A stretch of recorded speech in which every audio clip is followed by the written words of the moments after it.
బ్రహ్మాండమైన బైకు. కొత్త bike కొన్నావా? కొట్టుకొచ్చా. Joke లేకు. నిజం, నాకు ఎప్పటి నుంచో నేను బైక్ నడపాలని కోరిక. రోడ్డు పక్కనే కనపడింది, ఎవడూ లేడని కొట్టుకొచ్చేసాను. మరీ అంత ఎదవని చేయగలే. ట్యూబ్లెస్ టైర్స్ అనుకుంటా, కొత్త మోడల్. నేను నిజం చెప్తే నువ్వు నమ్మవు గానీ ఇది ఉంచుకో, నీకే తెలుస్తుంది.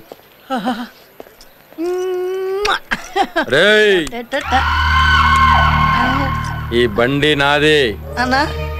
ఏరా, నీ బిల్డప్ చూసి వెళ్ళిపోయిన ధైర్యంతో నా బండి కొట్టుకొచ్చావా? నేను అర్థం చేసుకోవడం రావాలా కాదురా? నన్ను అర్థం చేసుకునే వల్ల కాదు కానీ అంజలి కనిపించిందా? ఎందుకు? ఐ లవ్ యూ అని చెప్పడానికా? ప్రేమించట్లేదని చెప్పడానికి.